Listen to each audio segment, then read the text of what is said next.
en direct des courses avec la Fédération Anjoumaine Centre-Ouest et Oxygène Radio. Allez, on se retrouve après l'arrivée du prix Henri Fribault, prix chemin de campagne, une course remportée par le numéro 7. C'est Oscar Gibella qui devance le numéro 6, Hercule des Sables, qui a frisé la correctionnelle, qui est revenu finir fort. La troisième place pour le numéro 10, Ivanat Bertrange devant le 3 Isis du Dancing. Cinquième le numéro 9, Elliot West devant le numéro 2, Uriel Spilicat. Et enfin le numéro 4, Girl Deriou. Trois nouveaux invités m'ont rejoint sur le plateau. André Martin qui est président de l'hippodrome du Lion d'Angers, mais également commissaire de course hippique, et notamment aujourd'hui. Et puis Lionel Angebaud qui est candidat à la fonction de commissaire. Et enfin Noé qui vient de remporter cette course. Bonjour messieurs. Bonjour Anthony. On commence avec Noé qui vient de remporter l'épreuve. Félicitations pour cette victoire avec Oscar Gibella qui le fait bien de bout en bout quasiment. Oh oui, elle le fait assez sûrement. Elle a été plaisante. Toutes ses dernières courses étaient bonnes. Donc du coup aujourd'hui il ne fallait pas se tromper, c'était une bonne course pour elle en tête. Bon c'est ça, une pas trop longue distance, une piste en herbe, tout lui convenait très bien. On a parlé tout à l'heure dans le plateau juste avant de l'apprentissage au galop. On va parler maintenant au trot. Est-ce que vous pouvez vous présenter, comment est-ce que vous êtes arrivé dans le milieu? Je montais à poney à partir de 8 ans, j'adorais la vitesse, les chevaux et même les courses que je regardais comme ça. J'allais sur les hippodromes, je regardais un peu à la télé quand on tombait dessus et tout ça. Et je me suis lancé là-dedans après avoir fait une seconde générale en apprentissage pour un bac pro pendant 3 ans. D'accord, vous êtes entré à l'école où? À l'école de Graigne, dans la Manche. Et donc chez quel patron? J'ai travaillé 1 an chez Olivier Tirard et après je suis parti chez Philippe Daujar qui m'a pu me permettre de débuter en course. D'accord. Et ensuite, quel a été le parcours? Après, j'ai travaillé chez Francanne pendant 1 an, avant de partir pendant 6 mois chez Virginie Moquet. Et là, ça fait un peu plus d'1 an que je suis arrivé chez Jean-Loïc Dersoir et Karine, Allez Dersoir. Et voilà, on est là maintenant. 30 victoires, c'est la 30e aujourd'hui? C'est ça. Comment est-ce que vous jugez votre début de carrière? Je vais pas me plaindre, il y en aurait beaucoup qui aimeraient être à ma place. J'ai commencé de 0, donc déjà arrivé à 30 victoires, j'ai 22 ans. J'ai des patrons qui me font confiance, qui me laissent partir et qui me donnent des responsabilités. Moi, je peux pas rêver de beaucoup mieux. Comment est-ce que ça se passe avec la famille? Est-ce qu'ils vous supportent? Puisque c'était pas forcément dans le milieu, donc comment est-ce qu'ils voient les choses? Ah oui, ils me supportent à 200%, même s'ils me voient pas beaucoup parce qu'on travaille énormément et on est souvent partis aux courses. Après, on fait ce métier-là, c'est pour ça aussi. Donc, on les voit pas beaucoup, mais quand on les voit, on profite d'eux et ils comprennent. J'ai la chance qu'ils comprennent. On vous voit beaucoup au trot monté, un petit peu plus depuis quelques temps au trot attelé. Est-ce que vous avez une préférence? Préférence, non, pas spécialement. Les deux disciplines me plaisent. Tant que je pourrais continuer à monter, je continuerai. Là, j'avais une baisse de régime. Monter, ça se passait moins bien. Quand c'est comme ça, on doute. Mais là, ça repart de plus belle. En l'espace de 3 jours, j'ai gagné. En l'espace de 3 jours, j'ai gagné 2 courses montées, alors que je n'en avais pas gagné quasiment depuis 1 an.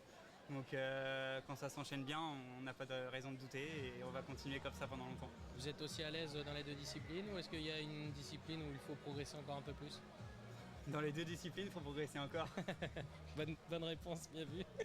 Non mais sinon vous n'avez pas forcément de préférence? J'ai plus d'expérience au trot monté, mais par mon passé chez Francanne et le travail à l'écurie du matin, j'en prends énormément à l'athlé. Donc j'ai plus d'expérience montée, mais je suis plus en progression athlée en ce moment. Et comment ça se passe justement le matin, puisque vous avez un top maître d'apprentissage, notamment au trot monté?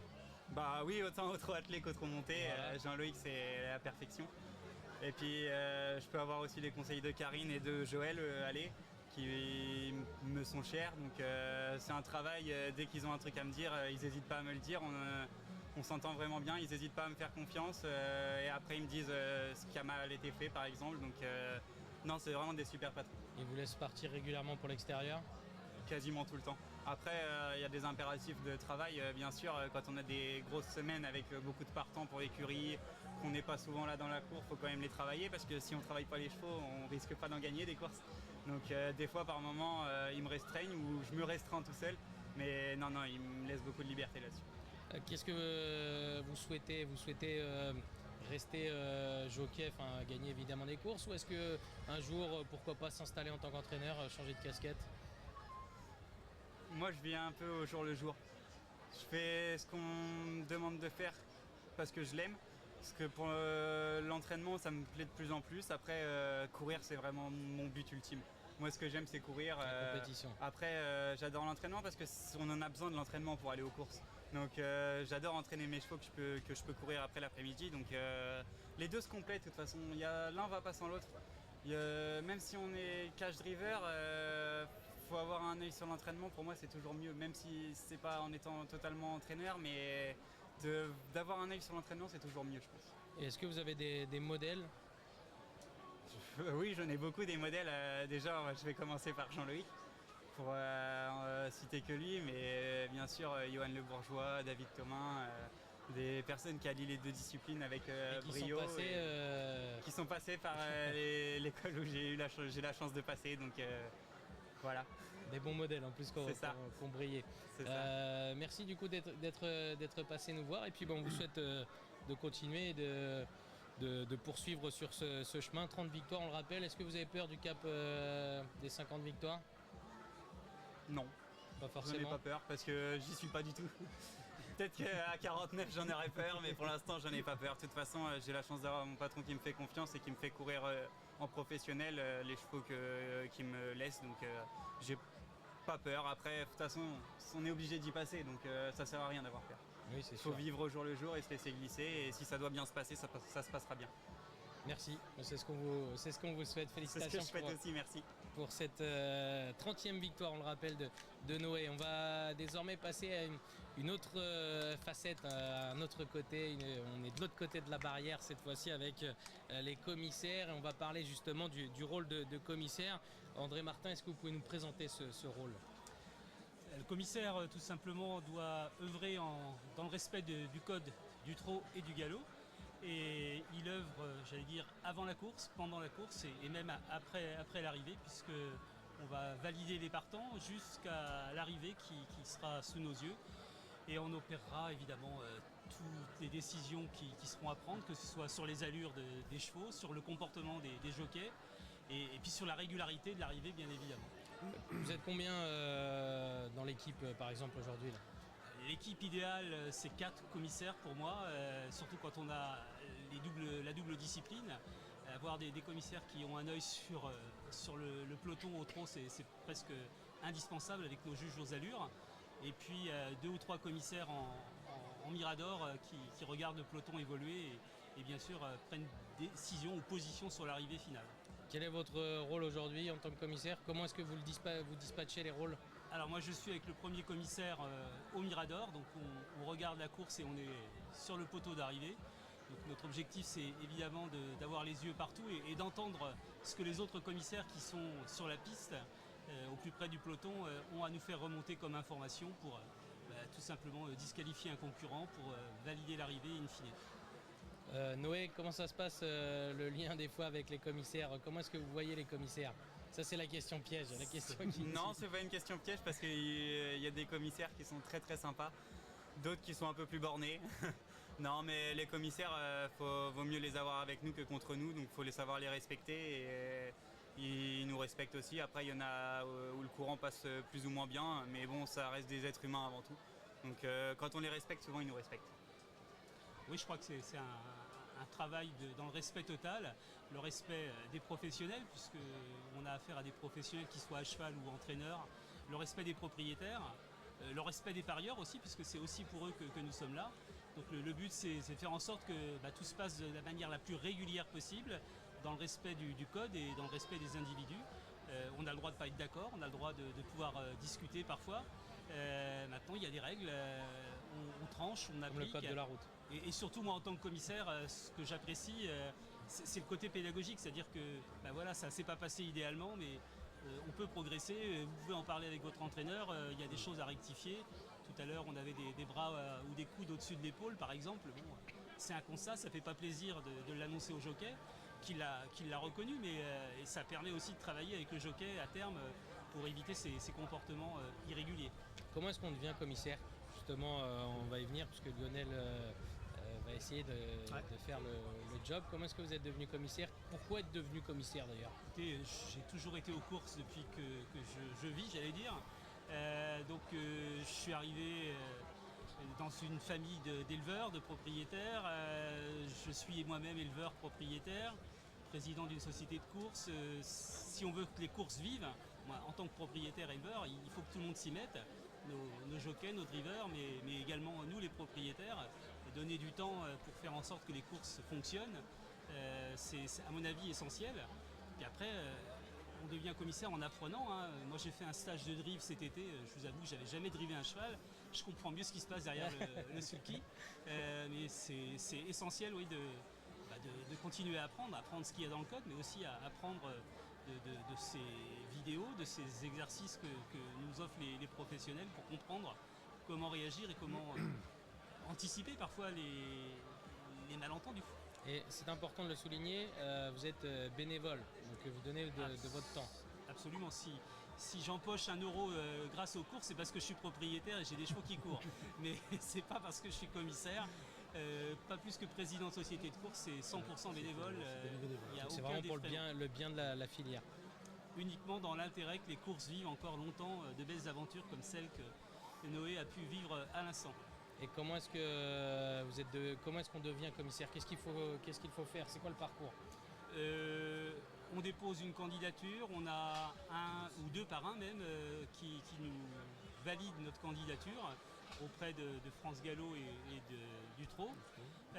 Et ensuite commence une série de stages pratiques, de stages théoriques. On vibre en allant donner un départ à Vincennes, on vibre en allant jouer les commissaires sur les hippodromes de toutes les catégories. Moi volontairement j'ai fait des stages à Beaupro comme j'en ai fait à Vincennes ou à Auteuil. Donc c'est ça l'intérêt, c'est de pouvoir pendant 1 an et demi toucher à tout type de course, toute catégorie de chevaux et de professionnels. Et vous œuvrez combien de fois dans l'année? Ça dépend. C'est une bonne dizaine de fois, pour pas dire une vingtaine de fois dans l'année. Personnellement, je viens ici à Beaupro, à Jalais, Angers, Durtal, Saumur. Donc ça fait pas mal d'hippodromes de la fédération anjoumaine. Donc ça fait peut-être pas loin de 20 vacations à l'année. Oui. Lionel, vous êtes prêt justement à prendre le flambeau? Oui, je suis prêt. Ouais. Comment est-ce que vous êtes venu à vous lancer justement? Tout simplement parce que depuis que je suis tout petit, j'ai toujours eu le virus des courses hippiques. Je suis né de l'autre côté de la route là-bas. Donc la première chose que j'ai dû voir, je crois que c'est l'hippodrome. Et puis après avoir fait des stages dans des écuries, quand j'étais en 4e ou 3e, j'avais fait un stage chez Jean-Yves Olivier à Jalais et chez Jacques Fribaud à Saint-Lézin.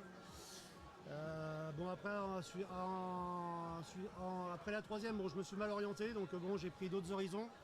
Après, je viens à la formation de commissaire parce que je fais toujours un parallèle avec mon métier, parce que je suis enseignant de la conduite automobile. Donc il y a le code de la route à faire respecter, donc je me dis que il y a un code des courses aussi à faire respecter. Comme disait André... Je vais libérer André justement s'il veut, parce qu'il a du travail. Tu dis au gars qu'il faut un gars au départ, parce que vraiment c'est moi qui vais. Très bien, bonne fin d'après-midi.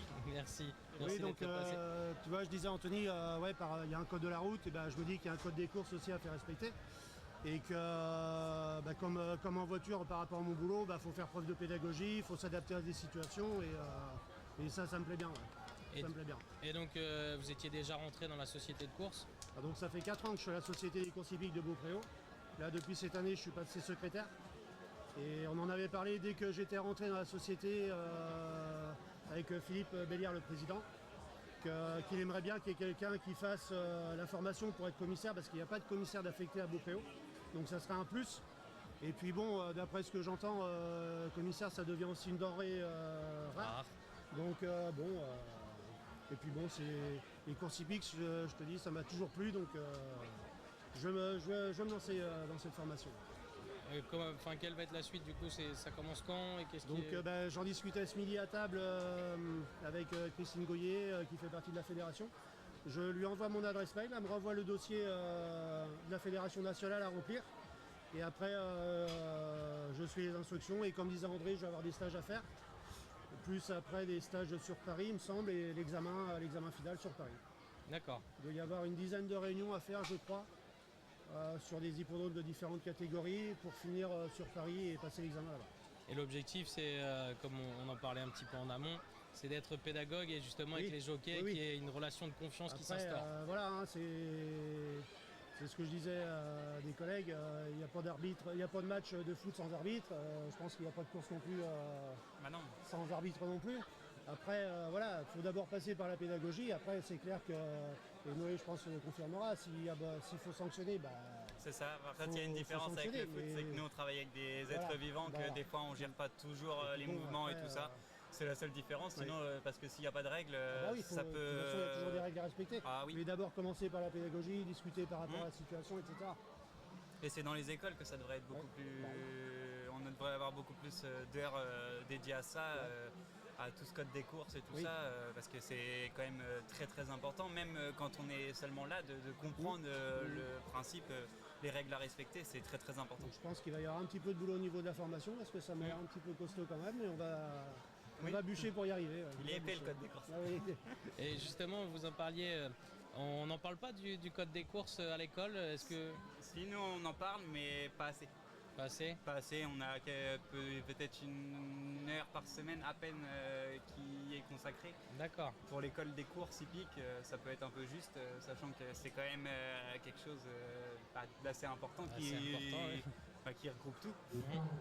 C'est la règle du jeu, quoi. C'est ça. Bon bah, merci d'être passé. Merci à tous les vous. deux. Merci beaucoup, Anthony. Je vous libère. C'est bientôt l'heure de la prochaine course, la 6e course. Merci, au Merci revoir. Noé, félicitations. Et puis merci également à Lionel qui nous a parlé de ses projets de devenir commissaire. Vous en savez plus déjà désormais sur cette fonction primordiale. Vous l'avez compris, une fonction intéressante et surtout bénévole. Donc des personnes qui donnent de leur temps pour le bien de la filière épique et le bon fonctionnement. Voilà donc pour ce plateau. On va se quitter nous puisque désormais c'est la 6e course qui nous attend. Le prix René Pantal, le prix Optique 2000, une course de place, un Médène pour les femelles cette fois-ci, des pouliches de 3 ans. Donc il y aura 2400 mètres à parcourir dans cette course. Le numéro 3 fait figure de favorite.